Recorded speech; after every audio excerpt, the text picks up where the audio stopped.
Hello there, ladies and gentlemen, and welcome to another episode of CookieCast. Today on CookieCast, NFL football's the name of the game, and having no guests. Yep, there's no guests this week. Just me and Mr. Williams taking on reviewing Week 8 and looking forward to Week 9. Kind of passing or getting close to the halfway mark at this point in time. Sad times. If you are a listener of the podcast, big thumbs up and a big thank you to you. If you're a watcher, checking us out on YouTube, if you could subscribe, it would be a huge help. We really appreciate it. Helps the channel, helps us, and ultimately it helps you. So here we go. This is CookieCast. Laces out.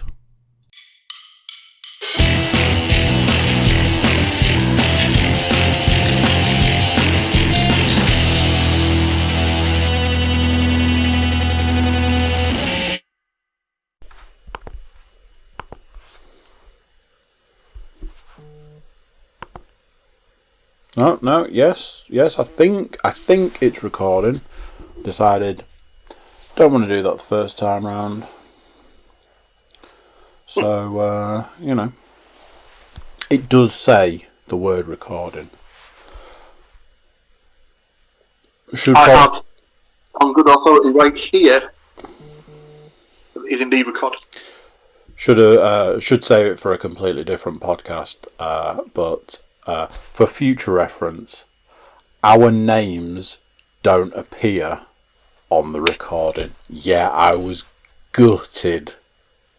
Was like, because there's a whole bit with like pointing and all of this, and I was like, oh man. So yeah, in future, does mean we can write literally whatever we want across the bottom. Fuckiest fucktard or something. This is not what I wanted to hear. No. This is not how I wanted this week to start, Andrew. You and me both. I could have quite easily written off the start and or whole of this week. But the show must go on, even without guests. Indeed. You are here though. And I am most indeed here. I am also here. I am not for once talking to myself. Obviously we've got Sinbin members who will remain named, and I don't even know how to categorise it. The fear of new people to deal with. So no guests, but today we are dealing with NFL football because this is the Laces Out podcast. Still haven't managed to break them out. Do you know what it is? It's because I'm working on the principle none of them fit. Yeah.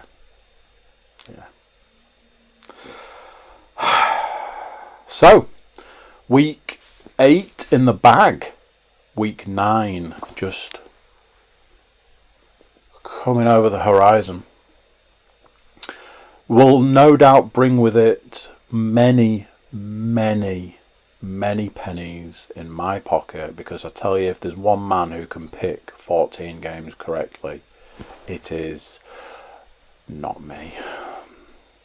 I'd like to go back over the season and look at how many times I've lost my accumulator on the first game, because I'm pretty sure it's more than most.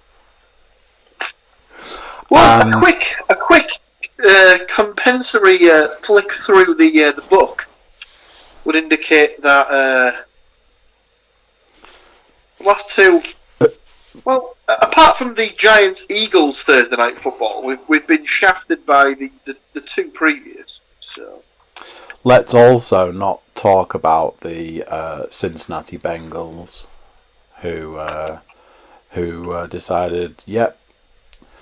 We know you've put that bet on again, and we know that you're going to win every single other game.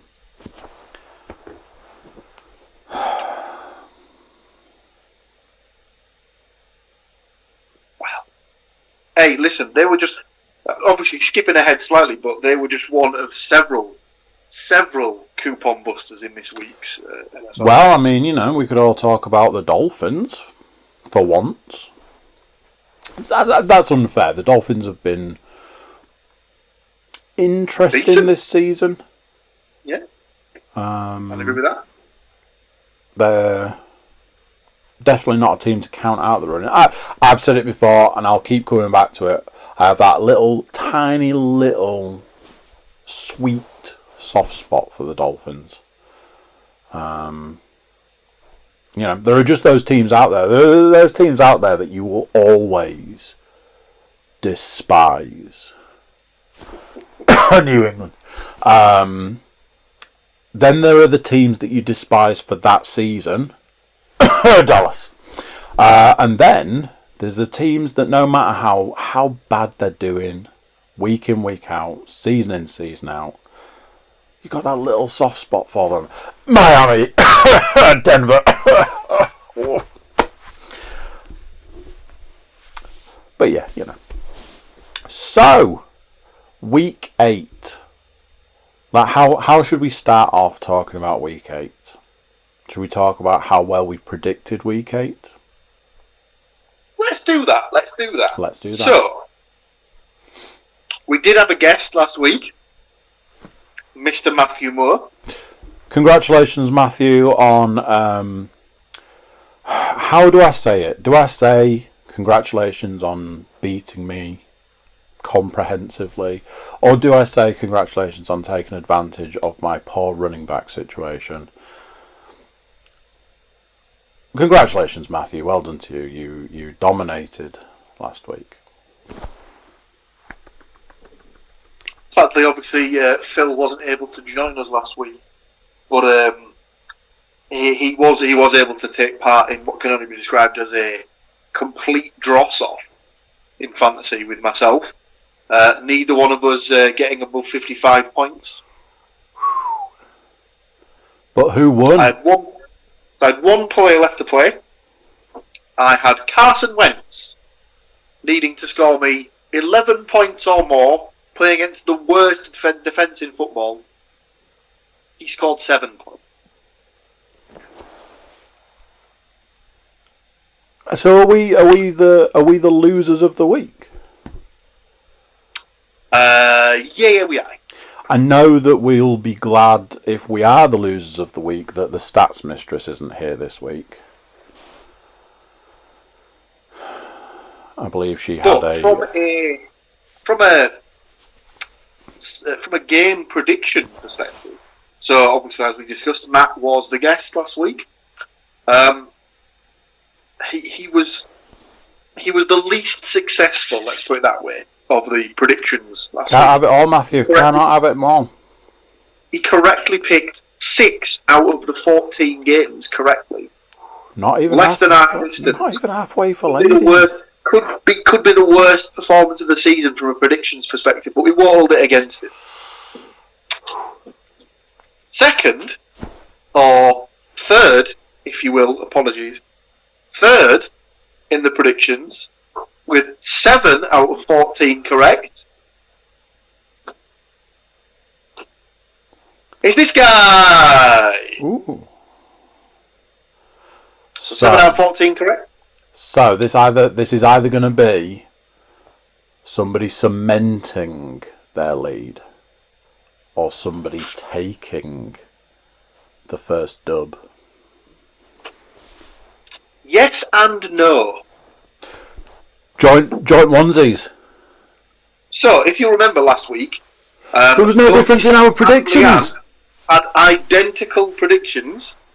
So therefore, with 8 out of 14 correct, both yourself and Leanne take the half a win. Still not amazing, is it? The standings are as follows.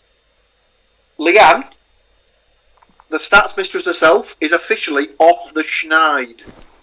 She has herself half a win, 0.5 points. Bless. In third place is myself on 2 points. We then have the guest, the cumulative guest, with 2.5 points.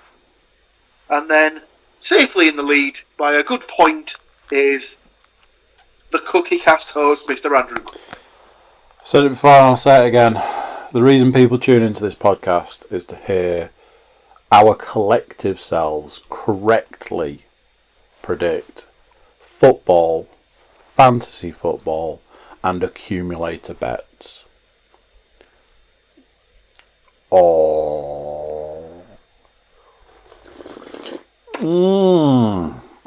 So, looking good. I mean, I suppose it's not early. I suppose we are over the halfway point now. Probably not. Fantasy-wise. From a total game perspective, fantasy-wise, we're at the halfway point, I suppose. Yeah. Because there's 17 weeks. So this is pretty much the middle week. This is the point where I start to get twitchy. Well, I'm fully expected to finish bottom of the pack. Maybe being saved by the fact that Stu just can't seem to buy a win unless he's playing me.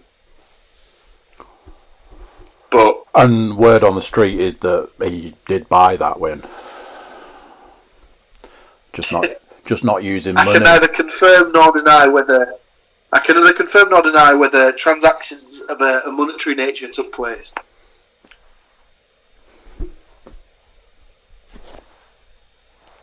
Well, for the audio listeners out there, you heard nothing. For the YouTube watchers, maybe that's how we start doing it. We start doing stuff that only the YouTube viewers can see. We'll embed clues in the video, so only YouTube watchers are in the know. Yeah, and then we'll get that premium subscription service going. Correct. So that is the Rona. That is the prediction side of it for last week out of the way. Now, long time first timers out there will know that that brings us swiftly to some statage. The stats mistress. I do feel for her. Depending on what the day it is, depends how much of a scramble she has to go through to herd those cat-like stats into some sort of system. But she did not disappoint. So big up to the stats mistress. Always delivers. She is the milkman or milk person of the stats. But she doesn't do it alone. Nate Davies, he's on the blower first thing on a Tuesday morning, says, look, here's the stats, do with them what you will. And he is of USA Today. Big day in USA Today, isn't it? So, the biggest. Big up to the stats mistress, big up to Nate Davis. One of these days, he might be able to do something about the time difference between America and here and get himself on the podcast. NFL Stats Week 8. As the viewers and at this point in time listeners are aware, no guest, no stats mistress. She is indisposed. So we have divided and are about to conquer the old Stataroonies. So let's just get on with it, because we're dillying and indeed dallying. Stat number 1 of Week 8 of the NFL 2020 season is this. The Patriots have lost 4 in a row for the first time since 2002. Is this the point where we laugh? Let's have a laugh. The only time...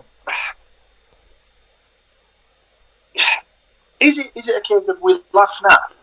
Then they end up with a terrible record, draft a really good quarterback, and the cycle starts again over from, I don't know. A meteor could land on New England, who knows? The only time they failed to make the playoffs with Brady as their primary quarterback, New England's 15 turnovers in 2020 already matched their total for the entire 2019 campaign. I would like to come back to a statement I may have made previously about Cam Newton and how awful he is.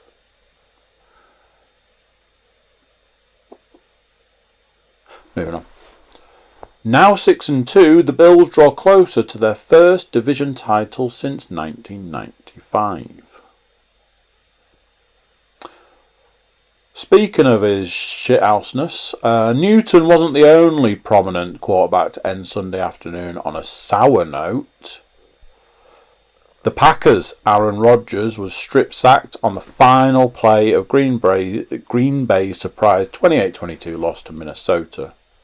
There were 7 touchdowns scored in the Vikings-Packers game, all 4 of Minnesota's by running back Delvin Cook, and all 3 of Green Bay's by wide receiver Devontae Adams. In fact, Cook scored on each of the Vikings' first 4 drives, the first time a player had done that in league history.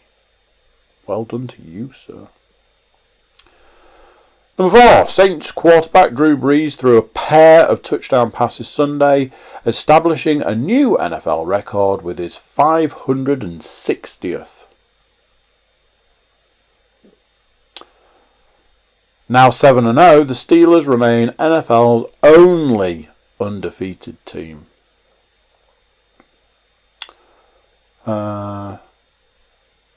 I was going to say, I'm pretty sure I saw a stat today about Mike Tomlin, but it looks like you've got that stat. However, the Ravens, 5-2, will kick themselves for losing to the arch-rival Steelers on a day when Baltimore could have pulled even in the AFC North standings. Quarterback Lamar Jackson turned the ball over a career worst 4 times, including his first ever pick 6, and the Ravens committed 9 penalties for 110 yards in a game where they dominated in most aspects. The scoreboard notwithstanding. Mr. Williams, I believe you have been furnished with the second set of stats. Let her rip, Tater Chip. I have indeed, Andrew. And, as you were saying, you had heard or seen a stat about Mr. Mike Tomlin. So I will give you that stat right now. Let's give Mike T a big hand for his 140th regular season win. The victory moved Tomlin past his former Buccaneers boss, Tony Dungy, for the most ever amongst black head coaches. Well played, Mr. Tomlin. The winningest of all black head coach. Quarterback Russell Wilson threw 4 more touchdown passes, giving a league best 26. 1 shy of Tom Brady's record through 7 games, as the Seahawks improved to 6-1.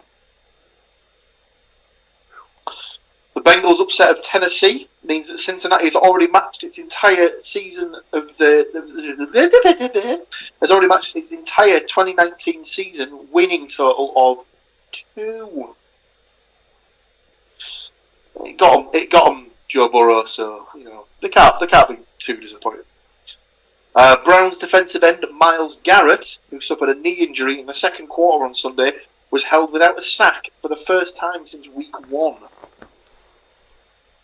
It's always a shame when like running sort of consecutive game streak comes to an end. So that was always a shame on that one. Chiefs quarterback Patrick Mahomes scorched the Jets for 5 touchdowns on Sunday. The Jets have 4 touchdown passes total this season. Oh dear. And finally, big congratulations to Dolphins rookie quarterback Tua Tagovailoa, who won his first NFL start and also threw his first touchdown pass since leaving Alabama. Roll Tide. Tagovailoa was the first left-handed quarterback to start a game in the NFL since 2015, when Kellen Moore did so for the Dallas Cowboys. He is now the offensive coordinator for the Dallas Cowboys. So there you go. Maybe they should think on that one. Exactly. Thus endeth the stats. When Leanne was doing the stats, she was like, "What happened to Fitzmagic?" I was like, "Oh, I'm not entirely sure. It was a thing that I hadn't 100% kept up with." And then I just heard this voice go, "You're going to need to get Paul to help you with that surname."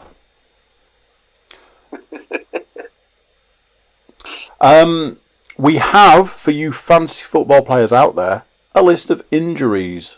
As we say at this point in time of the week, injuries are through the roof.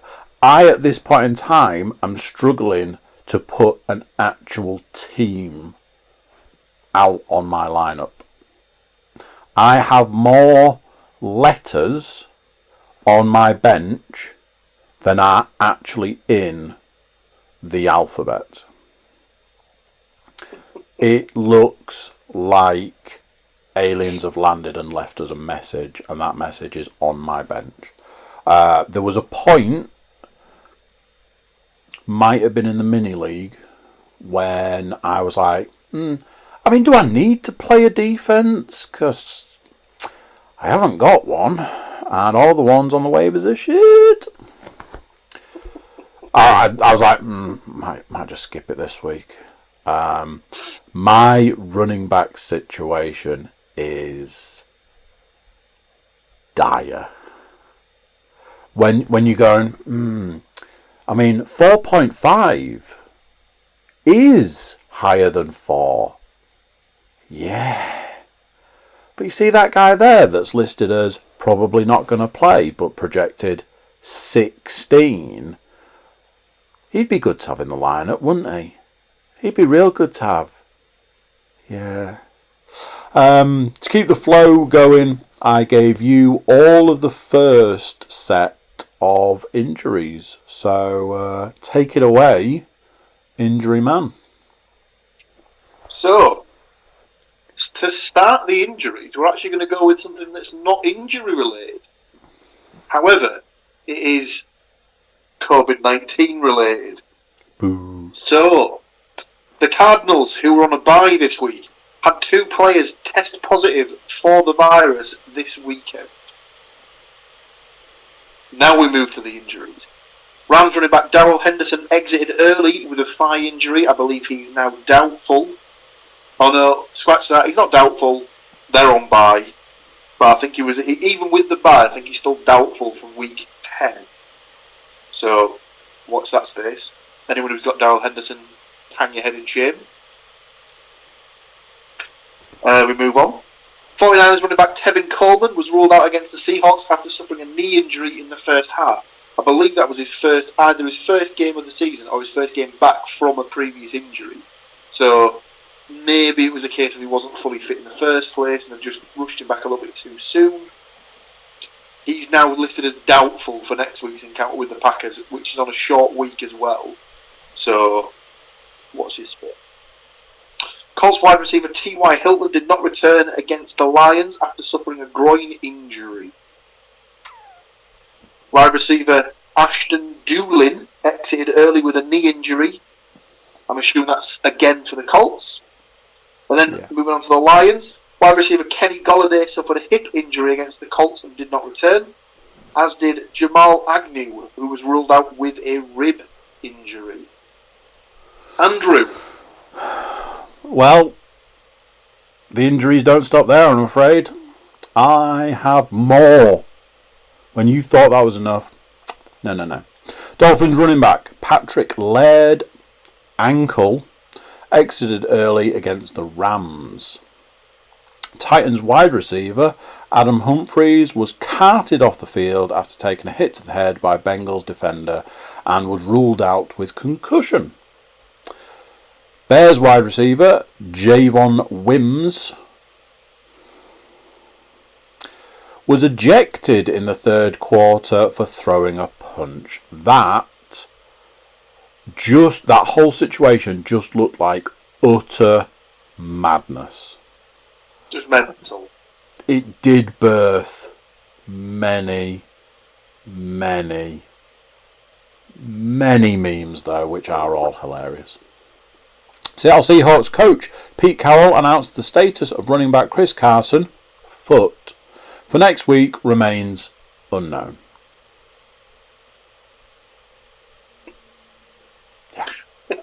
Yeah.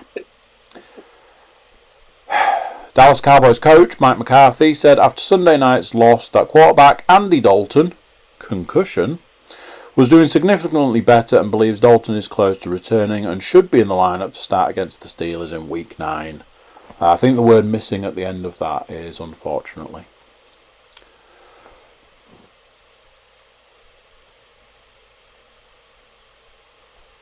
So, that there is basically what wraps up Week 8. Let's put Week 8 over there. Week 8's done. We don't need to talk about who won and lost. It's done. In the history books, both league-wide and fantasy-wide. We move on. We look forward. Week 9. Now, I know with what could be described as plenty of time, sent my stats to the glamorous Mr. Williams. And I believe, as you like, Stats Mistress, she might have got hers in. Mr. Williams, is the book looking beautiful this week? Oh, look at it. Look at it. I can say, having written both picks for both me and the Stats Mistress, I believe there might only be one game difference. Maybe she's playing for points. Who knows? Anything notable standing out to you? Now then, I know I just asked you a question, and then you've got a few differences. Have we? Fair enough. There's a few differences on there. Fair one. So I have this thing because I do my pigskin, I do my line up, set my lines out, and I have a little dabble. It's going to be a whopping. Unless I've written them down wrong. It's going to be a whopping 11 pence accumulator this week. But what I've realised is, working it backwards, from placing a bet, there is always a team that's going to scupper the bet. So if you work it backwards like that, there was a game this week that I looked at and I was like, that is absolutely the game that is going to scupper my pick. I believe the Dolphins were involved. Let me just check. Because there's always a game I and ah about, and then make a pick, and then go, And I believe this week's might have involved the Dolphins.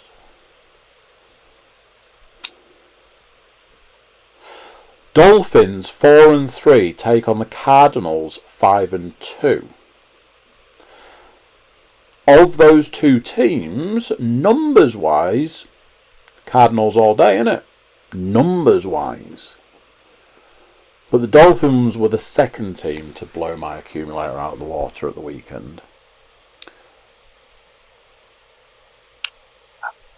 And it's one of them, isn't it? Because, you can only pick one. Anything standing out games-wise? I think there's early doors. There's quite a tasty little number. Well, I was going to say, the first game of the week is obviously a repeat of the NFC Championship game from last season. I work on the principle. Packers 49ers. 49ers are very, very banged up. Yeah, that's exactly what I was going to go with. To be fair, though, Packers aren't in amazing shape. Just have to look at my bench to find that. Two teams, if you took last year's 49ers and, let's just go with a healthy version of the Packers, that game would be tidy. Yeah, absolutely. This time round, you've got to go with the heavily injured team to probably not pull out a win on this one. I believe I've gone with a Packers pick on that. Packers across the board on that one. Of the slew of early games, Seahawks Bills. Nothing massively jumps out. I suppose Ravens Colts could be good. Mm. Seahawks Bills could be a good game.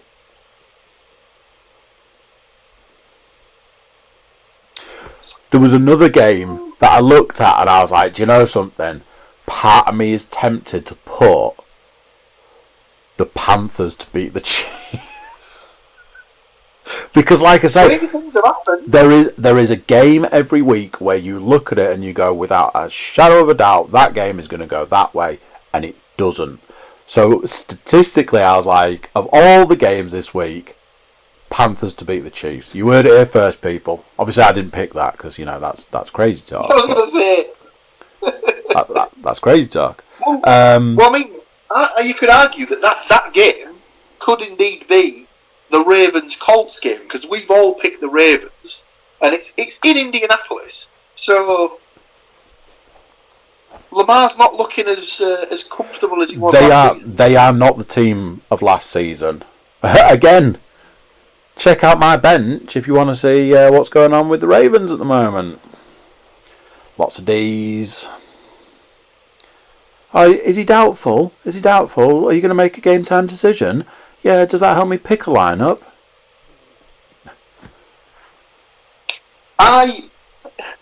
Obviously, the Steelers going up against the Cowboys. No one in their right mind has picked the Cowboys. Obviously, because that's the way it goes. Watch that be the banker home win of the season. Yeah. And the Cowboys just finally turn up. Yeah. Shithouse their way to a victory. The only way the Cowboys know how. Saints Bucks. Yeah, I was going to say that's the game of the week, and obviously, hence why it's in the Sunday Night Football slot. You and Leanne both backed the Saints, whereas I've gone with the hot hand of the Bucks. Now, the reason I've gone with the Bucks is because obviously they're probably playing a little bit better than the Saints are at the moment. It's outdoors, and Breeze struggled in Chicago, and that was his first outdoor game. He's spoiled, isn't he? A home dome spoils him. Doesn't have to deal with those elements. And he has struggled with outdoor games previously. So you might be on something there. The Bucks, I mean, I'm pretty sure I put the Bucks down to go to the Super Bowl this year as my season-long pick. Not the team that on paper they started the season as. However, not possibly going to be the worst team was also the prediction for that team. So they are smack in the middle of those two lanes. So, I don't know. Definitely a game to watch. Definitely a game of the week and all of that. But as for pick, I mean, yeah, obviously, like I keep saying, you have to pick one, and I have gone with the Saints. Wouldn't be surprised if it went either way on that one. Anything else jumping out at you, sir? Not jumping out as such, but Patriots Jets on Monday night. Is this the week that the Jets finally get a win? Could be. I mean, we've all gone the Patriots. They've lost 4 on the spin. Did they ever lose 5 on the spin? Probably not, especially against a team like the Jets. But you could argue this is possibly the Jets' best opportunity to win a game this season. Yeah. So, yeah. Who knows? I saw a meme. The famous. There you go, Andrew. The famous meme of the man and the woman lying in bed facing away from each other, and there's always 2 thought bubbles, and one of them's I saw that, and it was the heads had been changed to Cam on one side and Belichick on the other side. And just Cam's thought bubble was, but he's thinking about Brady. I mentioned it at the weekend. I was very much like, how much do you suppose that Belichick's like? Why did we let Brady go? Well, if you have nothing else to discuss there, have you got any other business? No. I have nothing further, Mr. Nothing Cook. further. Well, there we go. That is week 8 in the rearview mirror. Looking forward to week 9. Thank you for joining me to tell these lovely people what we think is going to go down this week. And yes, Indeedy doody. Thank you very much, and I will see you same bat time, same bat channel. Bye bye. So there we go. What do you think to that? Another one done. Another week of the season gone. Another week to look forward to. Big thank you to Paul for joining me. I'm sure there'll be guests in the future. It gets a bit sporadic. Depends when people are available and things like that. So look out for more guests coming down the line. YouTube watchers, if you could subscribe, if you're not already subscribed, that'd be awesome. If you are subscribed, why don't you try it again? Try subscribing again, see if that works. Or you could get a friend or a family member to subscribe. Go on, they'll love it. Like an early Christmas present. Everybody jump over to thecookiecast.com, check us out over there, see what we've got going on, where you can drop us a line, let us know how you're getting on. So that's it for this one. Until next time, I'm going to say bye, and I'll see you then. Bye.